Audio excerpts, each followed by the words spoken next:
Sveiki, čia Giedrė iš Vaisingumo šaknis podcast'o. Ar jau prenumeruoji šį kanalą? Jei dar ne, tai dabar pats metas paspausti prenumeravimo mygtuką. Šiame epizode išgirsite pokalbį su Eirida Tesnė, kuriame ji dalinasi, kaip jai sekėsi tolesnės pagalbinio apvaisinimo procedūros. Kalbame ne tik apie ektopinį nėštumą bei kitas sunkias patirtis, bet ir apie sėkmingų nėštumų pasibaigusi paskutinį IVF bandymą. Jei dar negirdėjote pirmos pokalbio dalies, pridedu nuorodą į jį apačioje. Gero klausimo.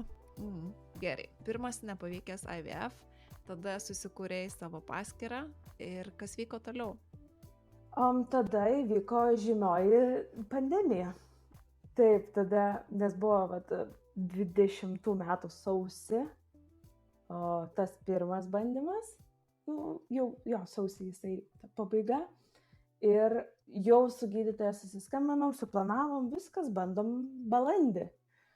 O žinom, visi patyrėm, kas tada įvyko ir gavosi, kad nusikėlė iki birželio Liepos, kažkur jau tuo metu. Tai iki to laiko tada jau prisidomėjau, ten pradėjau vartoti vitaminų papildomai, ko ten prieš tai nevartojau. Kiek pamenu, geriau vėl kontraceptikus, kad tas mano ciklas nedingtų niekur, nes čia vėlgi dėl savo būklių. Vyras geria vitaminus, tai buvo tokia priverstinė pauzė. Bet tuo metu labai nesinorėjo pertraukos iš tikro. Norėjos kuo greičiau. Toksai viduj buvo, kad nežinau net iš kur, bet tikrai irgi susiduriu, kad pas daug, kad tas yra, kad reikia čia ir dabar. Kiekviena savaitė atrodė toks ilgas laikas, kiekvienas mėnuo, nes irgi buvo, kad pirmą sutarėm, gal gegužę, tada žiūrėk birželį. Tai tiesiog labai kažkaip stipriai širdėmiau tą tokį nusivėlinimą vis. Tikrai suprantu, Eirida, nes mes irgi pirmą bandymą turėjom kaip tik prieš pat koroną ir antrą, kai jau paskambinau, kai nepavyko suplanuoti kito ir kai pasakė, kad reikės laukti per 3 ar 4 mėnesius iki kito, aš apsiverkiau. Kalbėdamas su seselė, žodžiu, iš Vaisingumo klinikos, įsivaizdavau, kad tokios pauzės, tai gyvenime neprieisim prie tikslo, jeigu tokiais tempais, žodžiu, tai baisu, kaip pagalvoju. Tai atėjo birželis 2020-ųjų. Taip, pradėjom antrą ciklą, tai prieš antrą mes klinikos nekeitėm, gydytojo nekeitėm, nes nemačiau prasmės iš tikro ir galvojau, kad vis tiek iš pirmo nepavykusio karto, tai kažką ir gydytojai išmoko, ar tai apie mano organizmą, ar tai toks, jau atrodo, yra kažkokia bazė, nuo ko atsispirti. Tai iš tikro taip ir buvo. Antrą kartą jau buvo padidintos dozės stimuliacijos, nes vėlgi, kai turi policistinių kiaušidžių sindromą, gydytojai bijo hiperstimuliacijos, kas mano atveju neįvyko ir antrą kartą jau gydytojas sako, rizikuojam, didinam dozę, nes jau geriau kažką užauginti, negu pasikartotų pirmo karto scenarijus. Tai čia buvo tas pakeitimas, kuris mane ramino, tikrai galvojau, dabar jau tikrai bus kitoks rezultatas, nes kažką pakeitėm, padidinom dozes. Ir jau stimuliacijų metu tikrai tie rezultatai buvo geresni negu prieš tai, buvo skaičius didesnis. Ir tada vėlgi važiavom į Vilnių, atliko punkciją ir iškart tai pasakė, kad tada išpunktavo 10. Tai kada tu buvai, taip, kada tu turėjai 0, o dabar turi 10, tai ten, viskas, mes jau plojom su vyru. Ir tada buvo, kas seka po to, tai yra skambučiai, ten kas porą dienų vis pasakyti, kaip ten tos jau embrionai apvaisinti, kaip laikosi. Tai po poros dienų buvo 6 likusios, nes apsivaisino 8, tai po poros dienų buvo 6 ir kitų dažnai talpina tą 3 dienų embrioną, bet vėlgi aš nežinau, kodėl niekas su mumis net nepasitarė, sako, bet mes jums talpinsim blastocistas, 5 dienų. Tai kaip ir gerai, nes žinau, kad tikrai tikimybė didesnė yra joms užkibti. Ir iki tos 5 dienos išgyveno 2. Tai turėjome 2 blastocistas, bet turėjome puikios kokybės, tai labai daug vilčių, tikrai jautėmės optimistiškai nusiteikę. Ir tai buvo įsodinimas. Pirmą kartą jau pajaučiau, kas tai, nes praeitą kartą nebuvo tokios procedūros. Ir įsodino ir tai ką dabar, laukti rezultatų, tos pačios ilgiausios 2 savaitės. Žiauriai buvo sunku, tą tikrai pamenu, ir aš tą laukimą aš neiškenčiau ir aš pasidariau namie testą. Ko, po to karto nerekomenduoju niekam. Tai buvo gal kokia 5 ar 6 diena po įkelimo ir jau ten irgi, ką seki Instagrame, užsieniečiai jau žiūrėk kelia nėštumo testus naminius, kad 5 dieną po įkelimo jau tenai vaiduoklis. Ir man buvo, kad tai taip ir aš darysiu. Tiesiog tikrai nieko nepagalvojau blogo, nes atrodė, taigi bus tos juostelės. Ir pasidarau ir nėra. Ir tada labai verkiau. Bet tada turbūt iš viso savo kelio labiausiai verkiau pirmą kartą tą vakarą. Kada, ar tą rytą, turbūt rytą dariausi, kaip priklauso. Kad nepamačiau aš tų juostelių. Tada pradėjau kiekvieną dieną paniškai tirtis. Ir tada pas tave viduj tiek jausmų priešiškų. Nes vieni jausmai sako, kad nepavyko, viskas, dangus griūva. Kiti jausmai sako, kad Airida, tik nestresuok, nes o gal pavyko, o gal tiesiog dar per anksti. Ir tada tu pradedi ant savęs pykti, kad tu šitokį stresą dabar organizmui sukeli, o gal viskas gerai ir tu dabar jau tik tais kenki. Tai aš tokį susiskaldimą jaučiau ir labai buvo sunku, kad išlaukti jau to kraujo tyrimo. Tai mano atveju jau kraujo tyrimas atėjo, rezultatas buvo 5. Ir galvoju, o ką čia reiškia? Suprantu, kad nepavyko, nes ten turi būti bent jau nuo 20. Ir tas 5 toks, bet ne 0. Tai čia kabinosi. Tai čia ar aš vėl, gal aš išverkiau? Daug tų jausmų. Tai sakau, kas man ar parašo, ar aš kažkokią diskusiją pamatau, visada sakau, nesidarykit naminių testų. Tikrai nėra prasmės jokios. Ypač dar sakau, papasakau, kokie, tikrai mano atveju buvo jausmai ir labai buvo blogai. Labai pažįstami tie jausmai, nepamačius tos linijos, tikrai. Labai gaila, kad ir vėl, kaip ir ar ne, ir vėl nepavyko, atrodo, ar ne, ir antrą kartą. Tai ir tą dieną vyras, pas juos irgi įsijungia kažkokie veiksmai reikia daryti, tai tada vežė mane į kitą laboratoriją, paimk dar čia kraują, dar pažiūrėkim.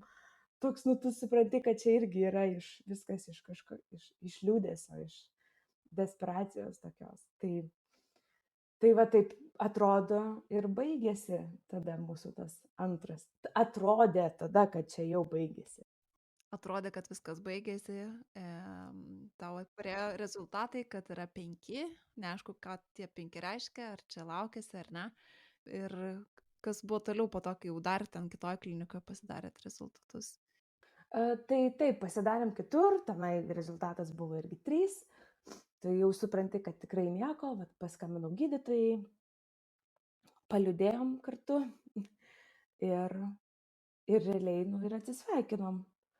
Ir kas sekė toliau, tai po geros savaitės aš randu namie nėštumo testą. Tvarkausi tiesiog spinteles ir aš randu testą. Ir aš, kas man susišvietė jį pasidaryti. Turbūt man buvo toksai, kad reiks sunaudot. Dabar, kol darysim tą 3 IVF-ą, man jo neprireiks, reiks sunaudot. Ir aš pasidarau ir man 2 juostelės. Ir man tada kosmosas, nes man jau mėnesinės buvo. Taip, man po to žemų rezultatų man iškart prasidėjo mėnesinės, viskas valosi.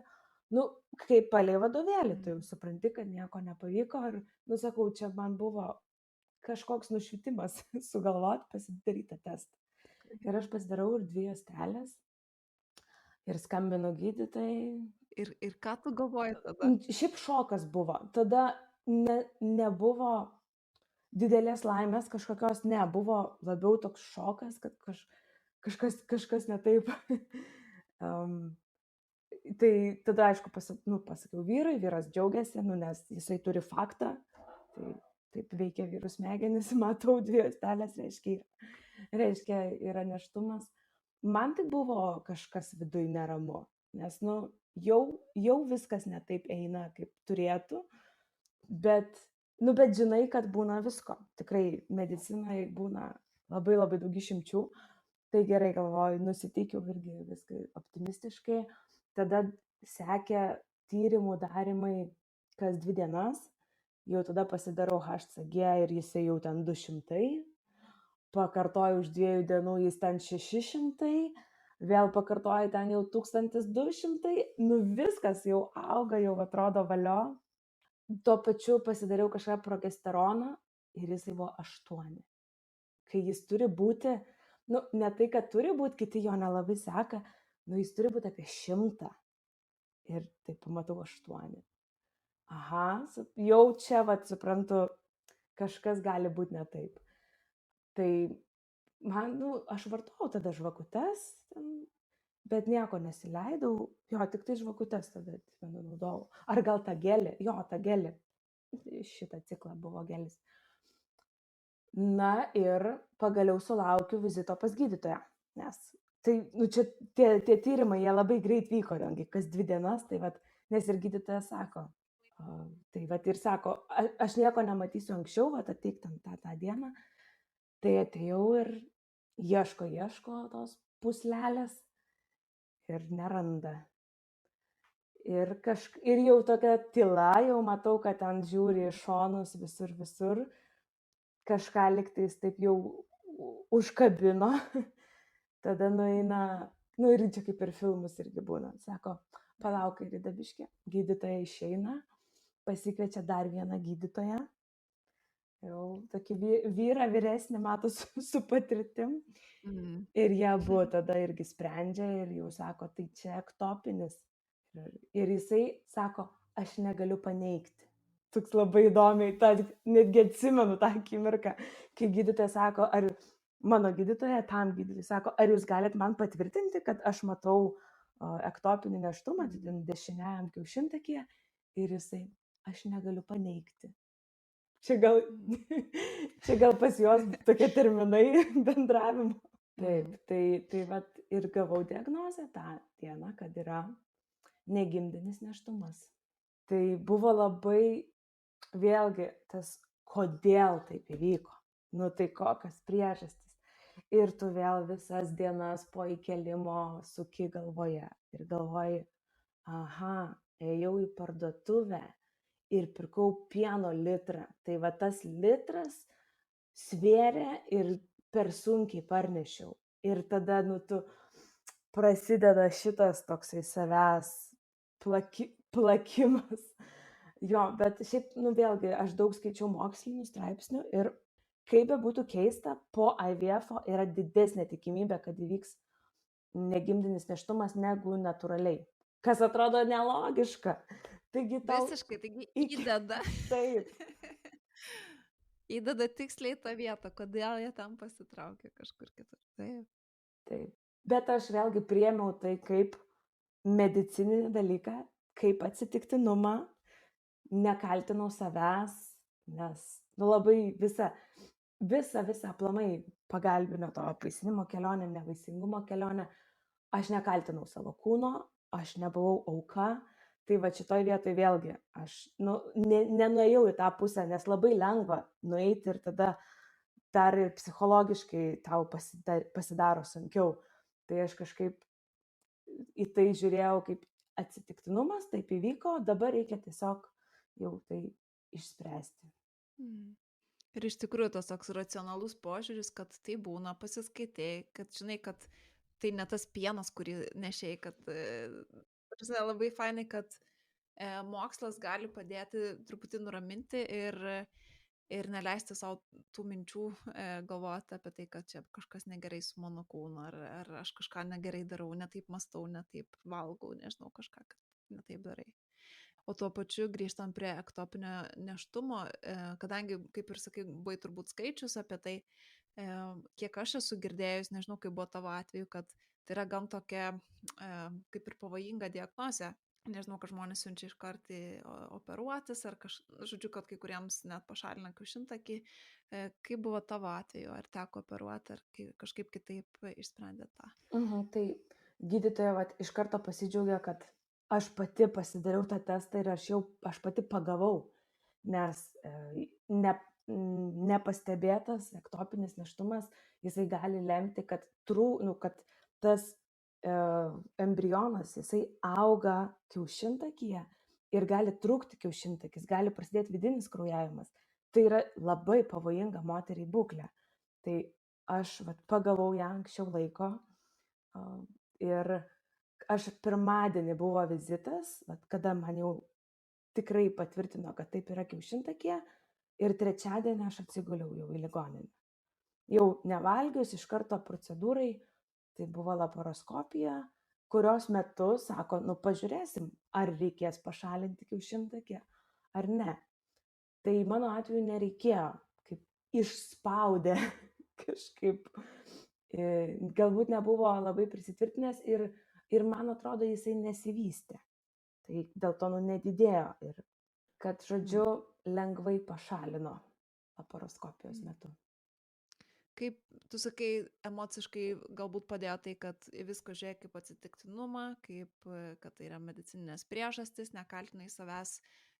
Kaip prisimeni tą laikotarpį iš karto po to ektopinio nėštumo? Kas vyko su tavim, ar vėl norėjai taip po toliau skubėti, ar norėjosi kažkaip pailsėti tada po to? Kadangi buvo jau procedūrų, operacija, realiai taip, laparoskopija kaip operacija, jinai skaitoma, tai aš žinau, kad aš kokį pusę metų tiesiog nieko negalėsiu daryti, nes turi viskas užgyti, turi praeiti laiko. Bet tada kažkaip jau labai lengvai tą visą priėmiau. Jau tai nebebuvo ta tokia priverstinė pauzė, jos tikrai reikėjo tada. Ir kas yra labai didelis dalykas, kas jau po antro nepavykusio, tai yra finansai, nes 2 yra kompensuojami ir tada tu atsikeli po nepavykusio ir galvoji, tai man dabar reikės kelių tūkstančių, kad vėl bandyti. Tai tas mes su vyru irgi iškart supratom, kad tai už pusės metų mes negalėsim vėl eiti viso šito kelio. Ir aš labai nenorėjau savęs spausti, aš labai nenorėjau gyventi tik tuo, kad susitaupyti, gyventi tik tuo, kad kuo greičiau ateiti iki to 3 ciklo. Tai taip natūraliai ir gavosi, kad Liepą 20 metų Liepą, kai darėm tą antrą ir jis nepavyko ir viskas sustojo. Tada ir aš Instagrame irgi tada užmigau, atsitraukiau, ašgi niekam neprivalau nieko teisintis, tai tada tiesiog nebuvo noro ir nieko nebekėliau ir praėjo metai laiko, visa 21 vasara, jau vasaros gale su vyru sakom, dabar jau galėsim į tą 3 kartą įeiti. Ir tada jau buvo kitoj turbūt įstaigo, ar ne, kai sakai privačiai, reikėjo darytis. Kas lėmė tą, kur rinkotės darytis tą 3 IVF? Aš šiaip labai gerai sutariau su savo gydytoja, tą vaisingumo specialistę, pas kurią dariau 2, jau čia Klaipėdoje. Tai aš tiesiog pas ją atėjau į konsultaciją, kad tu apsižiūrėti aplamai ginekologinę tą apžiūrą. Sakau, aš kažkaip labai gerai vaikštau pavyzdingai. Tai atėjau vėl apžiūrai ir pasitarti, kad ką daryti toliau, gal kažką pavartoti, ten nes jau norėjau supažindinti, kad bet ruošiamės trečiam ir pasitarti, ką gydytojai rekomenduojat, kur daryti. Tai jinai labai natūraliai pati priėmė, kad mes darysime kitur ir jinai pati ir sako, kad turbūt norit pabandyti kitur. Ir jinai man parekomendavo gydytoją. Jinai pati pasakė, va, važiuok pas tą ir tą. Tai daug kas klausia, čia tikrai nėra paslaptis, kad mes darėm 3 kartą Santarose pas gydytoją Gricių. Tai jisai yra tikrai ir žinomas, ir vedėjas, ir daug metų šitame dirba jau būtent su apvaisinimo procedūrom. Tai ir čia vėlgi tas pasirinkimas man buvo paduotas ant lėkštutės.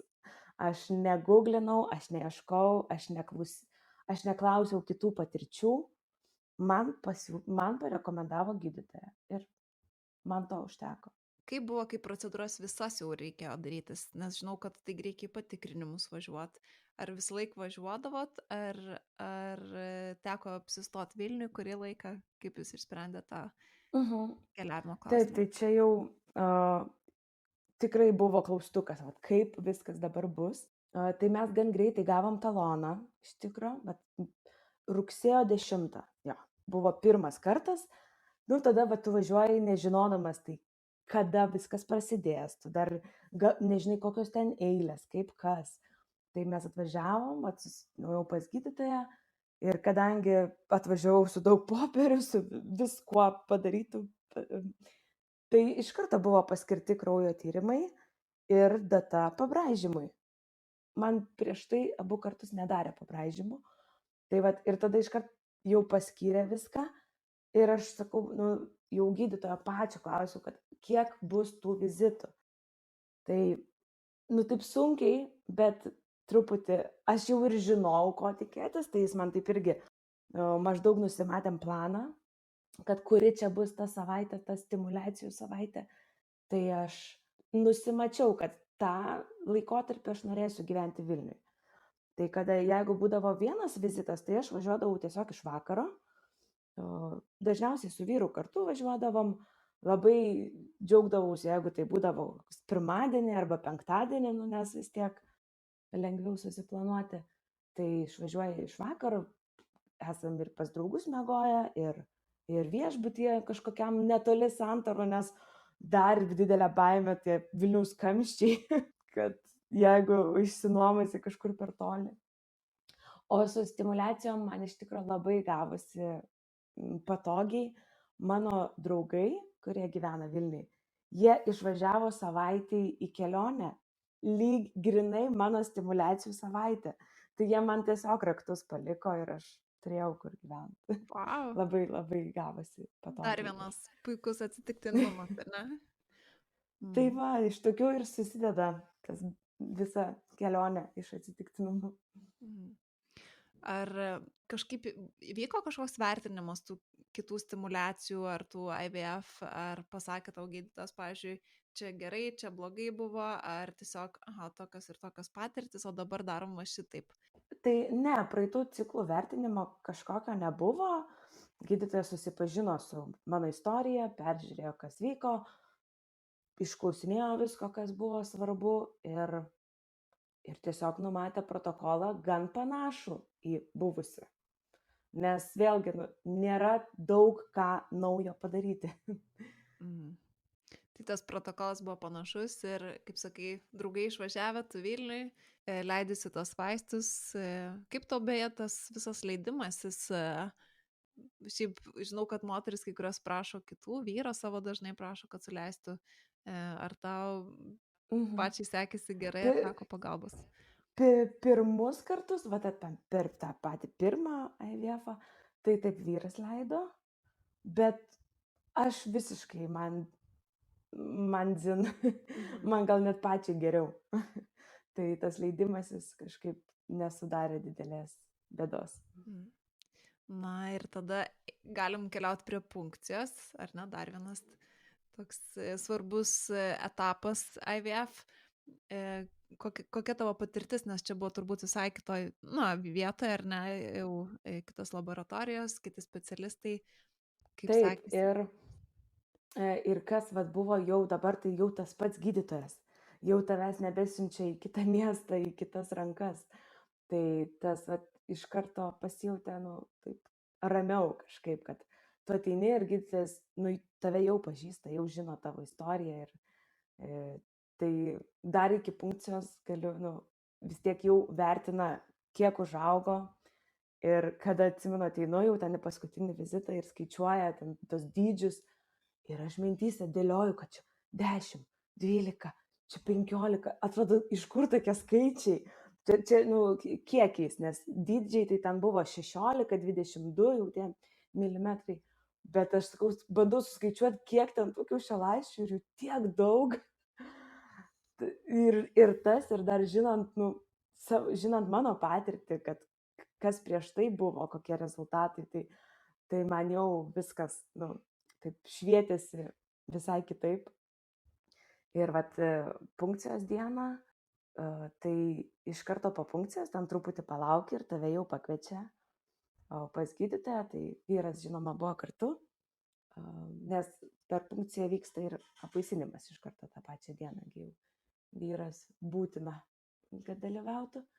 Ir ateinam, atsisėdam ir sako, tai išpunktavo 21 kiaušialąstį. Tai dabar žmonės nemato, bet aš įsižioju 21, aha. Taip, tai man kosmosas, aš, tikrai, jau viskas, aš ten turbūt toliau nieko nebegirdėjau, ką sakė, aš labai apsidžiaugiau, tikrai, tuo metu labai apsidžiaugiam. Tada supasakoja ten, ką toliau vartoti, tai ir viskas, ir paskyrė, kad už 3 dienų įkėlimas, nes jau šituo atveju tai buvo taip, kad buvo 3 dienų embriono įkėlimas vieno ir 5 dienų embriono įkėlimas vieno, tai iš viso 2. Žinau, kad daugam, bent jau santarose, tai tokia dažna praktika. 2 įkėlimai su 2 dienų, kaip čia, skirtumu? Nesu taip girdėjus. Jo, gerai. Taip, tai įkelia 3 dienų embrioną ir jau kaip ant poryt, po 2 dienų ateini ir kelia tada blastocistą 5 dienų. Kaip įdomu. Kaip įdomu tikrai. Bet man atrodo, aš dabar taip tiksliai nežinau, bet tiesiog yra skirtingų teorijų. Vieni sako, kad įkėlus 3 dienos jisai bus iš karto gimdos aplinkoj, tai jau yra palankiausia aplinka embrionui ir jisai dėl to įsikabins ir išgyvens. O kita teorija, kad 5 dienų jis jau yra stipresnis, nes jis jau iki 5 dienų primaitintas, užaugintas ir tada įdeda ir tokį stipruolį, irgi didelė tikimybė, kad jis įsikabins. Tai kažkaip santorose yra tikrai labai dažna šita tokia eiga, kad būtent šitaip daro. Šitas teorijas tada į vieną sudeda, ar ne? Ir ar nebijojai dvynukų? Tiesiai nebijojau. Ne, tada dar nežinau, kiek kainuoja vaikų daiktai visi. Tai ne, tikrai buvo netgi toks noras, netgi toks, kad bet tai kaip faina būtų iš karto 2. Tai tikrai nebijojau. Ir ar liko dar kažkiek, ta prasme, nes tu pasakai 21 išpunktavo ir tada su tom 3, o kiek iš viso tada gavosi tų embrioniukų ir ar teko kažką užšaldyti? Tai dabar aš jau palaipsniui nebeatsiminsiu, kad buvo 21, apsivaisino 15 liktais, tada kažkaip 11 liko. Galiausiai rezultate tai yra 2 įdėti ir dar 7 užšaldytos. Tai turime užšaldytas, iš kurių 3 yra tikrai dar geros kokybės. Ir tada sekė vėl tas 2 savaičių laukimas. Kaip jis praėjo šį kartą?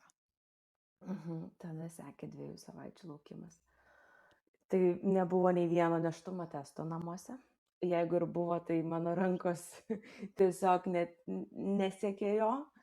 Tikrai čia buvo mano taisyklė numeris 1. Ir aš tada tiesiog atsijungiau. Aš dirbau, aš nedirbau, aš biuletenė, tai buvau po įkelimo, nes norėjau ilsėtis, ramiai, be streso.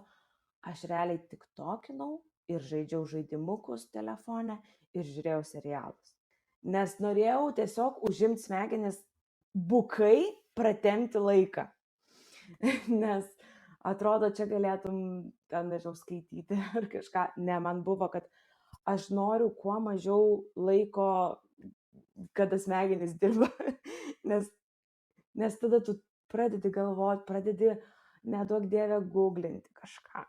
Tai ne, man buvo noras pratempti tą laiką. Iš tų simptomų, tai turbūt irgi būtum net klausus, ar buvo kokių tų pirmųjų, tai iš tikrųjų nebuvo. Aš nejaučiau kažkokių gimdos spazmų, nei kažką man maudė, nei ten krūtis kitom būna jautrios, man nebuvo. Man buvo, kad aš peršalau, kaip ir dabar peršalus, tai aš iš karto atsiprašau visų už savo užkimusi balsą. Tai lygiai taip pat pirmą nėštumo, dabar jau, kai žinau, kad nėštumo savaitė, tai taip, aš tada turėjau slogą, turėjau 3,7, tai irgi tada galvojau, čia gal geras ženklas, tas sukilus temperatūra, bet bėganti nosis kaip ir neženklas. Tai tos savaitės, tai tikrai yra savo kiekvieno simptomiuko sekimas ir vertinimas. Tai aš labai stengiausi nesigilinti. jau atrodo viskas praeita ir tiesiog reikia dabar išlaukti su kuo mažiau streso. Skamba kaip geros tokios 2 savaitės, kur tikrai jau iš patirties nebekankinai savęs, kaip tik toksai ramus poilsis, smegenų nevarginimas, ar ne?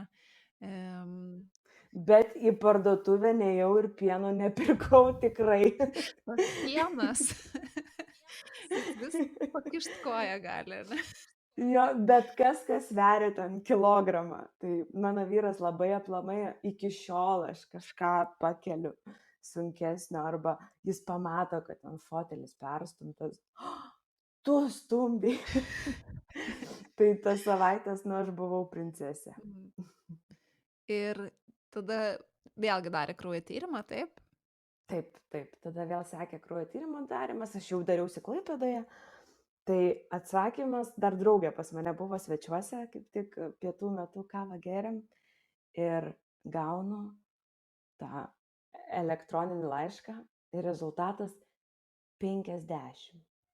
Tai toks, ne 200. Žinai, nes kažkaip vis tiek, jo kažkaip, kiek ten internete ar kur, tu jau tokiu metu, jau būna ten po kelias šimtus. Tai man mintyse buvo neneigiamas. Aš neapsidžiaugiau ir aš nešokinėjau iš laimės, aš apsiverkiau ir man mintyse buvo suskambėjo toksai neneigiamas. Tai ir skambinau tada iš karto į vaisingumo centrą, nes reikia užsiregistruoti vizitui. Ir taip irgi sakau, tai kaip čia rezultatas? Sako, turi būti virš 50. Tai patvirtino mano tą tokį, kad kažkaip aš taip nepasijaučiau labai tvirtai. Ir aš tada padariau apklausą savo Instagrame, kad sakiau, moteris, kuriuom pavyko, koks jūsų buvo tas. Ir iš tikrųjų mane labai nuramino tada, nes buvo po 200, buvo po 600, bet buvo 20, buvo 50, buvo 7. Tikrai įsimenu, viena moteris rašė, kad jai buvo 7 ir pastojo. Tai kažkaip čia vėlgi tas Instagramas, jisai man padėjo ne vieną kartą nuraminti, surasti bendraminčių ir būtent tą dieną jisai man labai padėjo pamatyti, kad kokių būna skirtingų rezultatų, tai 100 skiriasi ir tada labai irgi nuteikė, kad viskas bus gerai. Ir aš žinoma pakartojau, nors jau kaip ir santaros jie nesakė kartotis, bet aš po 2 dienų pakartojau ir tada jau buvo 200 su virš, tai tada jau man buvo ramu. Ir tada vėl jau kitas etapas, ar ne, tada nėštumas. Kaip tau tos pirmos savaitės, pirmos dienos gal netgi, kada tu patikėjai, kad tu laukėsi? Aš labai laukiau širdelės plakimo. Nes, visas tas kelias nevaisingumo ir aplamai net nebūtinai nevaisingumo, jau pastojimo, tai yra laukimo etapas po etapo. Tai kada praėjo 2 savaičių laukimas, tada atėjo laukimas vizito. Atėjo vizitas, patvirtino, kad yra puslelė. Tada laukia vizitas, kad sužinot, ar plaka širdelė toj pusleliai. Ir tai toks vienas po kito.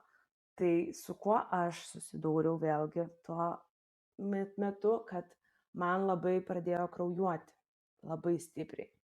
Aš labai išsigandau, žinoma, nes taip neturi būti. Tas implantacinis kraujavimas, jisai yra galimas, toksai patepliojimas galbūt labiau, bet man buvo ryškus, šviežus kraujas. Ar aš važiavau į priėmimą, o kaip žiūri priėmimas į ankstyvą nėštumą? Tai arba persileisi, arba ne. Labai paprastai. Paklausiau, tai gal man progesteroną leistis, gal kažką. Nėra prasmės. Tai su tokiom nuotaikom aš skambinu savo gydytojai.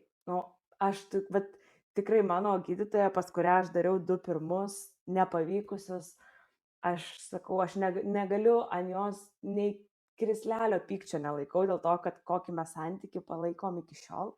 Tai aš jai skambinu vakare ir sakau, gydytoja mane išvarė iš priėmimo, pasakė, kad taip ir taip.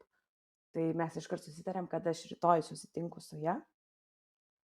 Ir buvo vakaras, aš kada važiavau į priėmimą, buvo kokios 8 vakaro, aš kitą rytą iškart skambinau į Santaras, vėlgi. Aš gydytojo, Santarų, kur ėjom, neturiu numerio, tai aš skambinu į bendrą registratūrą. Jisai, gal jo nebuvo, kad man pakvietė kitą gydytoją. Ir aš papasakau viską ir ta gydytoja iš karto paskyrė leidžiamo progesterono. Tai netgi nereikėjo nei tyrimo daryti nieko, kad čia jau taip bandom išsaugoti. Tai aš iš karto susileidau ir praėjo po kelių valandų. Tai taip aš kraujavau, skaitykim, nuo vakaro 7 iki kitos dienos kokių 4. Beveik parą laiko. Bet taip kraujavau, kad viskas, aš jau tikrai nebeturėjau, jau viltis dužo tuo metu. Tai ir tą pačią dieną jau atvažiuoju pas savo gydytoją apžiūrai ir jin pamatuoja tą puslelę, apžiūri ir jau netgi pamato tą gemalą maišelę viduj ir sako, bet tai Rita, viskas atrodo gerai, jinai nepabėgo, tai tas ir būtų baisiausia, kad jos net nebematytumėm. Tai čia buvo ketvirtadienis. Ir mes sutarėm, kad aš ateinu pas gydytoją pirmadienį ir aš atėjau pirmadienį ir širdelę plakė. Bet ir... Tai kaip fainai. Ir žodžiu, tas progesteronas kaip ir išgelbėjo, atrodo, kad kai susileidai, tada nustojo viskas ir sunku pasakyti, ar ne? Taip, labai sunku su progesteronu, tai tikrai irgi daug kas susiduria, vieni gydytojai jį sako, kad kai tu daraisi HCG, tu tirkis ir progesteroną, kad jisai ten būtų apie 100, ten nemažiau kokio 60, kažkas tokio. Kiti gydytojai griežtai neseka, nes sako, kad jis yra kintantis hormonas, jisai ir yra daug naujų mokslinių straipsnių, kurie įrodo, kad kaip ir neturi jisai įtakos. Tai, bet nežinosi. Gal ir jisai man padėjo, o gal ir šiaip būtų praėję. Bet džiaugiuosi jau viskuo, kaip viskas sukrito ir kaip viskas gavosi. Tai labai rezultatas geras. Ir kiek jau laiko nėštumui? 30 savaičių. 30 savaičių. Taip. Wow. Tai jau greitai ta didžioji diena, ar ne? Taip, jau dabar toks labai pasiruošimo stadija, labai rimta. Viską atrodo reikia jau susižiūrėti iki galo. jau čia krepšių susikrauti. Tai pastebėjau šiandien Instagrame, kad vyksta pasiruošimo darbai jau ir atrodo kambarys jau paruoštas, ar ne? Viskas. Mhm. Ilgai išlaukta. Tikrai. Labai smagu, labai tokia džiugi pabaiga. Žinau, kad tikrai ne visiems ta pabaiga tokia yra, dar kiti vis dar procese, kas klauso. Ir bet tokios pabaigos labai linkiu visiems. O gal taip tik pradžia, kaip mes ir pradėjom pokalbį, tu sakai, kad savo šeimą įsivaizduoji su 2 vaikais. Tai čia galbūt tokia labai graži pradžia visgi. Tai tikrai gali būti.